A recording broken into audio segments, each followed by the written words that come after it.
Hello everyone, আসসালামু আলাইকুম। It's me Habiba, welcome back to my channel. আজকে হলো আমরা গাছ লাগাবো এবং আহনাফ হলো এখানে পেঁয়াজের গাছ লাগাইছিল। মানে এক দুটা পেঁয়াজ ছিল আপনার একটু গাছ গাছ হয়ে গেছিল, তো ওই পেঁয়াজ দুটোকে এভাবে করে এখানে আমাদের যে অন্য যে বড় গাছ আছে, এটা হলো আম গাছ। তো আম গাছের এখানে টবে ও জাস্ট এমনি লাগিয়ে গেছিল মানে দেখার জন্য। তো এই যে দেখেন এখানে হলো এরকম গাছ হয়ে গেছে। এক মিনিট, এই তো মোটামুটি অনেক ভালো বড় হয়েছে গাছটা, মাশাল্লাহ। আর এই যে এই পাশের যে গাছটা, এটা হলো শিম লাগিয়েছিল, মানে শিমের বিচি থেকে গাছ বের হয়ে গেছে। তো ওই শিমের বিচিটা হলো ওইখানে জাস্ট এমনি মাটির ভিতর লাগাই দেওয়ার কারণে আর কি এরকম গাছটা হয়ে গেছে। এই যে গাছ দুটা, তো এই যে শিমের বিচির গাছটা সুন্দর মতো নিয়ে হয়েছে, বড় হয়েছে, মোটামুটি ভালোই বড় হয়েছে। আর পেঁয়াজের গাছটাও এই যে মোটামুটি অনেক সুন্দরভাবে ভালোভাবে বড় হয়েছে। তো আজকে হলো আমরা হলো এই পেঁয়াজগুলো নিয়ে যাব কেটে, আর এখানে আরো কিছু বিচি লাগিয়ে দেব। পরবর্তীতে আমরা দেখব যে ওটার গাছটা অ্যাকচুয়ালি বের হয় কিনা। আর হ্যাঁ, আরেকটা জিনিস, এই যে দেখেন আহনাফ এখানে হলো বড়ের বিচি ফালাইছিল, তো বড়ের বিচি থেকে সম্ভবত এই গাছ দুটো বের হয়েছে ছোট্ট ছোট্ট। আর এই যে পেঁয়াজের গাছটা, এখন আমরা হলো পেঁয়াজের গাছের থেকে এই পেঁয়াজ পাতাগুলো নিব মাছে দেওয়ার জন্য। তো এগুলো কিন্তু ছিঁড়ে এখান থেকে গোড়া থেকে যেভাবে ছিঁড়ে নিলে এটা কিন্তু আবার নতুন করে হবে, তো এই জন্য আর কি। তো আহনাফ নিজের গাছের পেঁয়াজ পাতা নিজেই ছিঁড়তেছে। আর আস্তে ছিঁড়ো না, ফাস্তে ছিঁড়ো। হ্যাঁ হ্যাঁ, কাটো কাটো। হ্যাঁ আচ্ছা ঠিক আছে, বিসমিল্লাহ বলছো? আচ্ছা দাঁড়াও এক মিনিট, তোমাকে বাটিটা কোথায় গেল? বাটিটা নিছো, দাও আমার কাছে দাও। আচ্ছা আচ্ছা, ওই যে ওখান থেকে নাও বাকিটা। হ্যাঁ রাখো। এই তো দেখেন নাফ অনেক বেশি হ্যাপি আজকে, কারণ এই যে ওর পেঁয়াজ পাতাটা দেখেন অনেক সুন্দর হয়েছে কিন্তু, প্লাস এটার স্মেলটা খুবই সুন্দর হয়েছে, আর গাছটা খুবই বড় হয়েছে। তো এটা হলো এখন হলো আপনার মাছে দেওয়ার জন্য আর কি ছিঁড়ে নিলাম, কারণ একদম ফ্রেশ টাটকা, ঘ্রাণটা খুবই সুন্দর আসতেছে। আর এই যে শিম গাছটা দেখেন, আসলে গ্রিলের এই পাশ থেকে দেখানোটা খুব মুশকিল হয়ে যায়, বোঝানো যায় না ঠিকভাবে। তো এই যে আহনাফ হলো এখানে বিচি নিয়ে নিছে।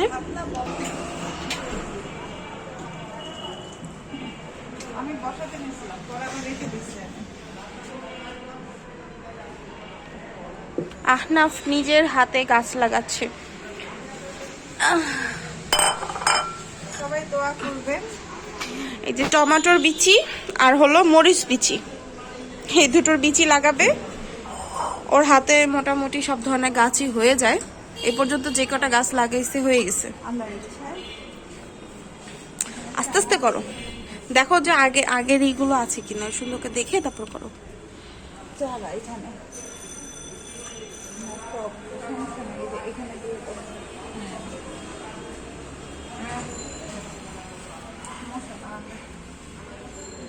হয়েছে? হ্যাঁ, পানি দিছো এখানে? পানি দিই। আগে কোনটা দিবা? এটা এইটা, এই যে এই পাশে এটা মরিচ, এটা মরিচ, এটা টমেটো। তুমি আগে টমেটো দাও।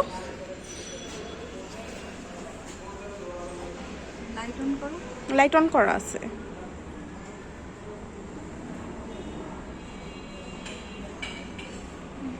সবগুলো দাও, নাহলে এভাবে একবারে ঢেলে দিয়ে দেব।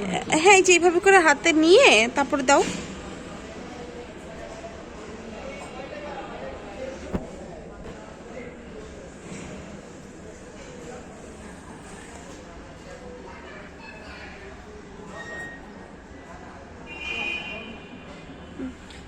এতগুলোকে একসাথে দিলে কি হবে? দেখুন, হ্যাঁ দিয়ে দাও, দিয়ে দাও। আচ্ছা রাখো, দাও আমার কাছে দাও। দাও ওখানে মাটি দাও।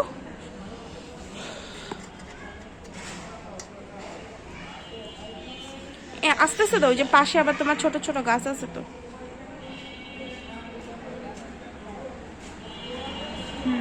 হুম, হাত দিয়ে এই করে দাও মাটিটা। হ্যাঁ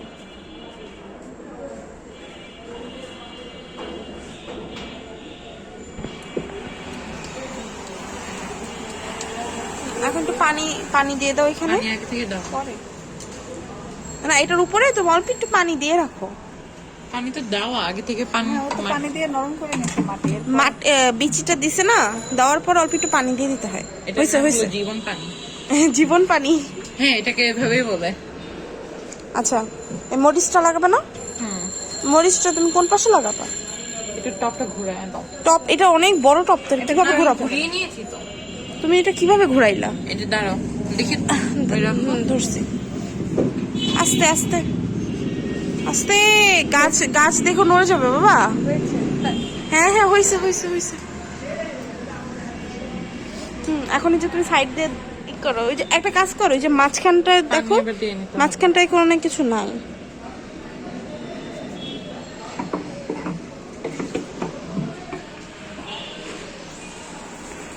আস্তে।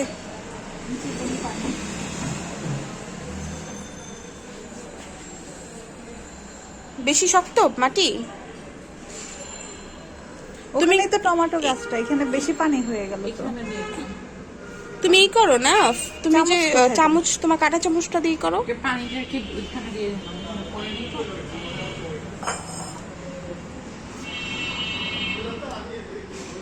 হবে হবে হবে ঠিক মতন হবে, অতটুকুতেই হবে না। ওকে একটু নিচে দিয়ে দিলে ভালো হয় বেশি। বেশি? এই যে নাও, এই যে এটা কিন্তু এটা এটা সাদাটা নাও, সমস্যা নেই, ওই হাতেই নাও। দিয়ে দাও, বিসমিল্লাহ বলে।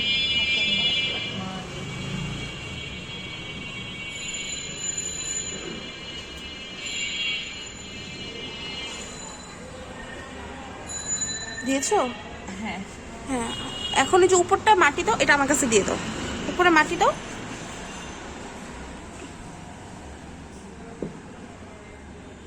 হাত দিয়ে সুন্দর করে মাটিটা ই করে দিবা উপর।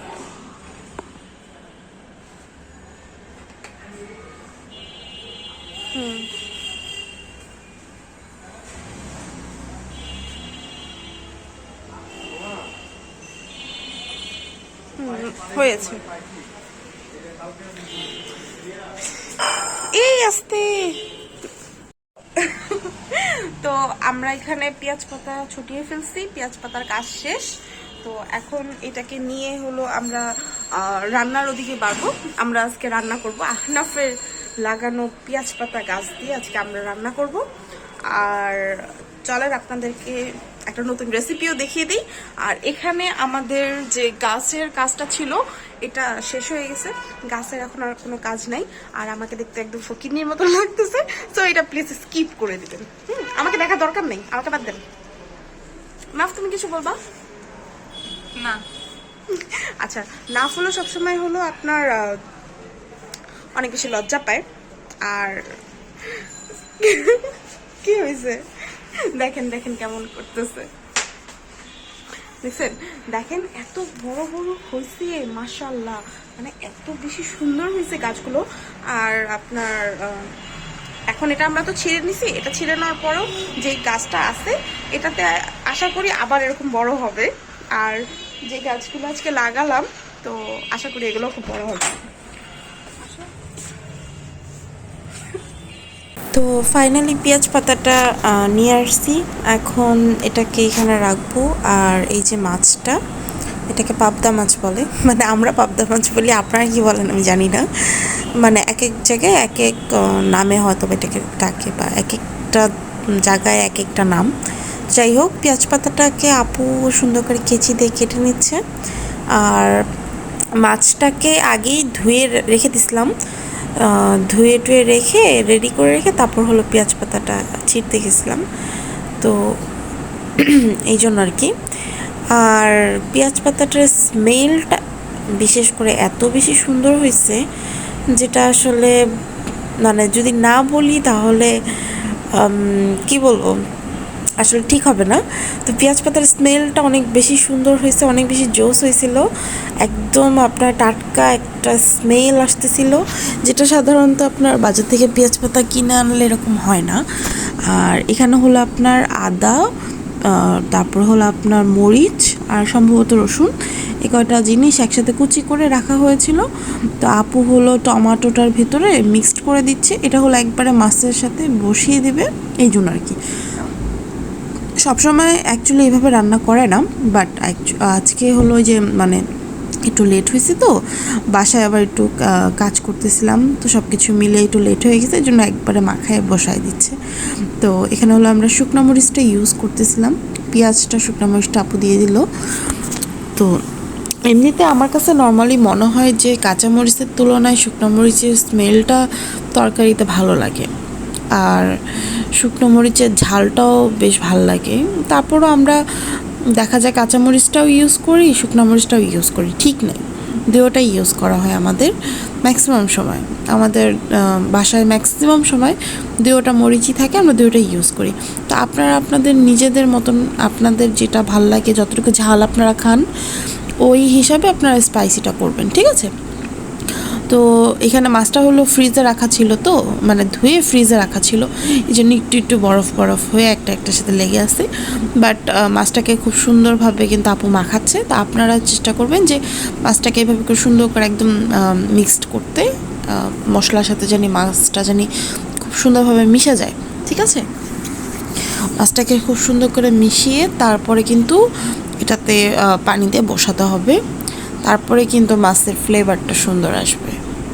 মাছটা মোটামুটি মাখানো কিন্তু হয়ে গেছে খুব সুন্দর করে। আর আরেকটা জিনিসের খেয়াল রাখবেন, সেটা হলো যে আপনারা যেই মাছই খান না কেন মাছটাকে খুব সুন্দর করে ওয়াশ করে নেবেন, ঠিক আছে। অনেকে আছে মাছটাকে 1-2টা ধোয়া দেয়, দিয়ে বাস রান্না শুরু করে দেয়, তো এই কাজটা করবেন না। মাছটা যদি আপনি মজা করে খেতে চান তাহলে সবথেকে বড় জিনিসই হলো মাছটাকে খুব সুন্দরভাবে আপনাদের ধুইতে হবে, গরম পানি দিয়ে লবণ দিয়ে খুব সুন্দর করে ধুয়ে তারপরেই কিন্তু মাছটাকে রান্না করতে হবে, নাহলে কিন্তু মাছের যে মজাটা সেটা আপনারা পাবেন না, ঠিক আছে। তো এখানে হলো আপু পানি দিয়ে তারপরে পেঁয়াজ পাতাগুলো দিয়ে দিচ্ছে। তারপরে দেখতেই পাচ্ছেন পেঁয়াজ পাতাগুলো কিন্তু দাওয়াতে কিন্তু বেশ সুন্দর লাগতেছে তরকারিটা। তো এই ফার্স্ট টাইম আসলে আহনাফ কোনো গাছ লাগাইছে, আর সেই গাছের থেকে কিছু ছিঁড়ে এনে তরকারিতে দেওয়া হচ্ছে। তো এটা আসলে সামান্য জিনিস মনে হইতে পারে আপনাদের, বাট আসলে যখন প্রথমবার একটা জিনিস কেউ করে বা প্রথম একটা জিনিসের যে একটা আনন্দ, এটা আসলে প্রথম জিনিসেই পাওয়া যায়, দ্বিতীয় বা তৃতীয় জিনিসে এই জিনিসটা এই ফিলটা পাওয়া যায় না অ্যাকচুয়ালি। তো আহনাফের বা আমাদের সবারই আসলে বলতে গেলে যে একটা যে খুশি, এটা আসলে হ্যাঁ খুব সিম্পল একটা বিষয়, বাট খুশিটা কিন্তু খুব বড় ছিল, ঠিক আছে। তো এরকম কিছু ছোট ছোট জিনিসে খুব বড় বড় খুশিগুলো কিন্তু মানে খুব কি বলবো, মাঝে মধ্যে খুব বেশি মিস করি, যে কত ছোট ছোট জিনিসগুলো জীবনে মিস করে ফেলছি, ওগুলাকে যদি এইভাবে একটু ক্যাপচার করে রাখতাম তাহলে হয়তো বা কতটা ভালো হইতো। তো এই তো বক বক বেশি করি আমি আসলে, তাই না? আপনারা অবশ্যই কমেন্ট করে বলবেন, আমি জানি আমি বক বক বেশি করি। তো এটা হলো আপির রুম, আপির রুমের অবস্থা আপনারা দেখতেই পাচ্ছেন কতটা পরিমাণে এলোমেলো হয়ে আছে, একদম পুরো বাংলাদেশ। কেউ মাইন্ড করবে না প্লিজ, বাট এটা হলো আমি একটা ডায়লগ দিই, যখনই কিছু এলোমেলো থাকে তখন আমি বলি একদম আওলা ঝাওলা বাংলাদেশ হয়ে আছে। তো আপুর বেডের অবস্থা খুবই খারাপ ছিল, আপুরা ঘুম থেকে ওঠার পরে কিচ্ছু গোছায় নাই, মানে আমি এখন পর্যন্ত আসলে কিছু গোছাইনি, তো যে কারণে সব কিছু অনেক বেশি এলোমেলো হয়েছিল। তো ওই তরকারির ভিডিওটা করার পরে দিয়ে ভাবলাম যে যতক্ষণে তরকারিটা রেডি হচ্ছে অতক্ষণে এসে আমি বিছানাটা গুছায় ফেলি, যাক এদিক দিয়ে একটু কাজটা আগাবে, তাই না? তো এখানে কিন্তু আফতাহি মানে আহনাফ আমাকে কিন্তু হেল্প করতেছিল। আর মোটামুটি আমি যেই কাজই করি না কেন, যখন যেটাই করি না কেন, ও আমাকে অনেক বেশি সহযোগিতা করে, অনেক বেশি হেল্প করে। তারপরও আমার কাছে সারাদিন বকা খেতে থাকে, প্রচুর বকি আমি ওকে। আর এই ভিডিওটা কিন্তু ওই আমাকে করে দিছে, ও দাঁড়ায় দাঁড়ায় করতেছিল, আমি কাজ করতেছিলাম আর ও হলো ভিডিও করতেছিল। তো আপনারা ভিডিওর মানে অবস্থা দেখে অবশ্য বুঝতে পারতেছেন যে ভিডিওটা ওই করছে, ও ছাড়া আসলে কেউ করে নেই। তো এই জন্য ও আমার মাথা কেটে দিয়েছে টমের মতন। মানে টম এন্ড জেরিতে আমরা যখন টম এন্ড জেরি দেখতাম ছোটোবেলায়, তখন হলো আমাদের একটাই আক্ষেপ ছিল, কী ব্যাপারে টম এন্ড জেরির ভিতরে মাথা কেন দেখায় না, ওই অবস্থা। তো এখানে আবার আমাকে বললো যে মামুনি তুমি ফোনটা ধরো, বাকিটা আমি করে দিচ্ছি। পরে দিয়ে সে হলো বাকিটা করছে, মানে আমি জাস্ট কম্বলটা ভাঁজ করে দিছি, আর বাকি বালিশ টালিশ ঠিকঠাক করে রাখার কাজ সে করতেছিল। তো ও এমনি কিন্তু খুব লক্ষ্মী বাচ্চা, খুব বেশি কাজ করে। তো এখানে হইলো ওই দুই পাশ দিয়ে মাপতেছে, মেজারমেন্ট করতেছে, দুই পাশের মেজারমেন্ট সেম আছে, কিন্তু আমি বলতেছি আরে বাপ তুই একটু পরে এখানে ওইটা লাফালাফি করবি, এত মেজারমেন্ট করতে হবে না। তো সে কিন্তু এমনিতে কিন্তু সে কোনো কিছু এলোমেলো করে না মোটামুটি। তো যখন সে একটু ফুটবল খেলে বা একটু ফ্রি থাকে তখন দেখা যায় এলোমেলো হয়, কিন্তু পরে দিয়ে আবার নিজেই গুছায়, আবার আমাকেও খুব হেল্প করে। তো আমাদের বাচ্চাটা কিন্তু এমনি খুব লক্ষ্মী, ছেলে বাচ্চা হইলেও সে খুবই লক্ষ্মী। আমি মনে করি যাদের ঘরে মেয়ে আছে তারাও মনে এতটুকু শান্তিতে থাকে না যতটুকু শান্তিতে আমাদের এই ছেলেকে নিয়ে আমরা আসি। মানে আমি অনেক মেয়ে বাচ্চা দেখছি যারা এতটা লক্ষ্মী হয় না মেয়ে হয়েও। আমি নিজেও একটা এরকম না, আমি নিজেও একদম ছোটোবেলার থেকেই আমি অনেক অলস, আমি কোনো কাজকর্ম করতে আমার ভালো লাগে না, আমি শুধু ঘুমাই। আমার কোনো ধরনের কোনো গুণ নেই, কিচ্ছু নেই আমার ভিতরে, কিচ্ছু নেই, কোনো ধরনের কোনো ক্রিয়েটিভ কিছুই নেই আমার ভিতরে। বাট আলহামদুলিল্লাহ আমি এমন একটা কিউটেস্ট একটা ভাগিনা পেয়েছি, গুণী ভাগিনা। তো মাশাআল্লাহ এমনি ওর খুবই গুণ আছে সব দিকেই। এই যে দেখেন সব কিছু গুছাই টুছাই নিজে গিয়ে শুয়ে পড়ছে, কি শান্তি। সব কিছু গুছায় ওইভাবে একটুখানি আগে বিছানায় শুবে। ও যখন ছোট ছিল তখন যখন নতুন ধরেন ও স্কুলে গেছে, এসে দেখছে যে আমি নতুন বেডশিট বিছাইছি, বাস এসে একদম শুয়ে পড়বে। তো ওই অভ্যাসটা ওর এখনও রয়ে গেছে। জানি এখনও বড় হয়নি, এখনও তো ছোটই, তারপরেও একদম ছোট্টবেলার অভ্যাস। তো এখানে এসে হলো বারবার তরকারি দেখতেছে, ও বলতেছে মামুনি কখন খাবো কখন খাবো। মানে ওর কিন্তু এমন না যে মাছের জন্য, ও মাছ কিন্তু একদম পছন্দ করে না, ও হলো চিকেন পছন্দ করে আর বিফ পছন্দ করে। কিন্তু আজকে হইলো ওই যে পেঁয়াজ পাতা দিয়েছি, তো ওই পেঁয়াজ পাতার মানে লোভে এসে চলে আসছে, বলতেছে আমার কাছে পেঁয়াজ পাতা দিয়ে আজকে মাছ রান্না করা হচ্ছে, কখন খাবো, ব্যস্ত হয়ে গেছে। আর এমনি সময় মাছ থাকলে ওর ভাতই খেতে ইচ্ছা করে না, ওর ভাতই খায় না। সেদিন মনে করেন সে সারাদিনে কিছু খায় নাই, কিন্তু তারপরেও সে বলবে কি আমার পেটে একদম ক্ষুধা নাই, আমি কিচ্ছু খাবো না। যেদিন মাছ বা ডিম রান্না করা হয় ও খায় না, ওর পছন্দ না। তো এখানে এসে তারপর দেখেন সে কি আগ্রহ, সে এদিক ওদিক গিয়ে লাফালাফি করতেছে, ঘোরাঘুরি করতেছে। তা আমি হলো আবার ওর সাথে দুষ্টামি করতেছিলাম, যে ও হলো একদম ব্যস্ত হয়ে গেছে, বলে তরকারি কখন হবে। তো এই জন্য যে ফ্লোরে শুয়ে গড়াগড়ি করতেছিল। তো আপু হইলো আবার এখানে একটা কাজ করতেছে, এইটার ব্লগটা আমি আলাদা করে আপনাদেরকে দিব, ঠিক আছে? এটা হলো আপি টোটালি হাতে বানাইছে, এটা হলো আপনার মশলার বয়মে, মানে আপু আসলে না সরি মশলার বয়ম না, আপনার কফি সুগার এইগুলো রাখার জন্য আর কি বয়ম কিনে আনছিলাম। তো ওই বয়মের ভিতরে হলো ডিজাইন করতেছে আপি, আমি একটু মিস্টেক করে ফেলছি। তো ওই বয়মগুলোতে হলো আপি এরকম করে ডিজাইন করতেছে। এই যে উপরে যে পুঁতিরিটা দেখতে পারতেছেন, এটাও আপু হাতে বানিয়ে তারপরে হলো আপনার এখানে ঢাকনার উপর লাগাইছে। তো আমি এটার ভিডিওটা আসলে আপনাদেরকে আলাদা করে একটা ব্লগ করে দিব, আপনারা দেখতে আগ্রহী থাকলে অবশ্যই আমার চ্যানেলের দিকে মনোযোগ রাখবেন, দেখবেন যে আমি কখন ভিডিও আপলোড করি। আর যদি আপনারা আমার চ্যানেলটাকে সাবস্ক্রাইব না করে থাকেন তাহলে অবশ্যই আমার চ্যানেলটাকে সাবস্ক্রাইব করে দিবেন, কারণ আমার চ্যানেলটা যতক্ষণ পর্যন্ত আপনারা সাবস্ক্রাইব না করবেন আর স্পেশালি পাশে থাকা যে বেল বাটনটা এটা প্রেস না করবেন, আপনাদের কাছে কিন্তু কোনো নোটিফিকেশন যাবে না যে আমি ভিডিও আপলোড করছি, ঠিক আছে? তো অবশ্যই মনে করে একটু আমাকে সাবস্ক্রাইব করে দিবেন আমার চ্যানেলটাকে। আর এই তো পাশে থাকবেন, আমি চেষ্টা করব নিয়মিত আপনাদের জন্য ভিডিও করার, নিয়মিত আপনাদেরকে ভিডিও দেওয়ার। তো এখানে হলো আমি ঢাকনাগুলো আর কি আপুর কাছে চাচ্ছিলাম যে সবগুলো দাও, আমি একটুখানি দেখাই। তো এই তো এটা কিন্তু বানাতে এমনি অনেক বেশি টাইম লাগছে, অনেক দিন সময় লেগে গেছে বানাতে। তো এই যে দেখেন আমার কাছে কিন্তু খুব সুন্দর লাগতেছে, আসলে এটা সামনাসামনি দেখছি কী পরিমাণে সুন্দর লাগতেছিলো আমি কীভাবে বোঝাবো। তো যাই হোক, এখানে এসে দেখি যে আমাদের তরকারি হয়ে গেছে। তো এখন হলো এই তরকারিটা টেস্ট করার বাড়ি।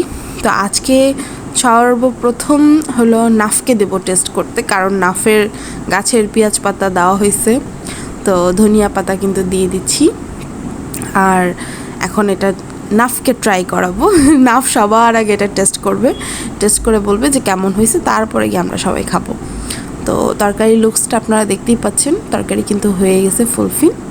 এখন নাফের জন্য আমি উঠিয়ে ফেলছি, এখন নাফকে দিব ট্রাই করতে, নাফ দেখি নাফের কেমন লাগে খেতে। তো ও সর্বপ্রথম গিয়ে টমেটো খাইছে একটা, আর হইলো পেঁয়াজ পাতা খাইছে, মানে ওর ইন্টারেস্টই ছিল এটার উপরে। তো ওর নাকি খেয়ে খুব মজা লাগছে। সাধারণত ও হাতে ভাত খায় না, ওকে হলো আপু খাইয়ে দেয়। তো তারপর ওই তো নিজে নিজে খেলো। আর আমাদের বাসায় এত বেশি মশা, আল্লাহ আল্লাহ কি বলবো। তো এই জন্য মশার ওষুধ দেওয়াচ্ছিলাম বাসায়। তো এটা হলো খাওয়া দাওয়ার পরে দিয়ে হলো আপনার বিকালের দিকে হলো মশার ওষুধ যে দেয় আর কি। তো ওনাকে বলে রাখছিলাম যে ভাইয়া বাসায় এসে একটু মশার ওষুধ দিয়ে যান। তো উনি আবার চলে আসছে, ওনাকে আবার বললেই উনি চলে আসে। তো এই নিয়ে হলো 2 দিন বাসায় মশার ওষুধ দিয়েছি। তো এটা দেওয়ার পরে কি মশাটা একটু কম লাগে, কারণ আমাদের মানে মগবাজারের এই সাইডটাতে এত বেশি মশা যা মানে বলার বাহিরে, অসম্ভব লেভেলের মশা। মানে আপনি শান্তিতে কোথাও 2টা সেকেন্ড বসতে পারবেন না মশার যন্ত্রণায়। তো এই জন্য আর কি সবসময় বাসার ভিতরে সিঁড়ি টিড়ি সব জায়গায় একটু ওষুধ দেওয়ায় রাখলে আমি মনে করি বেটার। তো ঘরের ভিতরে আপনার প্রতিদিন দেওয়ার কোনো প্রয়োজন হয় না, ঘরের ভিতরে মনে করেন সপ্তাহে 1 দিন দিলেই হয়, ঠিক আছে। কিন্তু এই যে সিঁড়িতে, তারপরে গেটের কাছে, আর যেহেতু আমাদের বারান্দায় অনেক বড় বড় অনেকগুলো গাছ আছে, তো সেই ক্ষেত্রে ওই জায়গাটাতে একটু প্রতিদিন মশার ওষুধটা দেওয়ালে ভালো। তো ওইটা আর প্রতিদিন আমার বলতে হয় না, ওইটা উনি নিজেই দিয়ে দেয়, খুব সুন্দর করে নিজেই দিয়ে দেয়। তো এই তো আজকের মতন এই পর্যন্তই। আপনাদের যদি ভালো লেগে থাকে তাহলে একটা কমেন্ট করবেন, লাইক করবেন, শেয়ার করে দিবেন, আর অবশ্যই আমার চ্যানেলটাকে সাবস্ক্রাইব করবেন। আজকের মতন এখানেই বিদায় নিচ্ছি। আল্লাহ হাফিজ, আসসালামু আলাইকুম।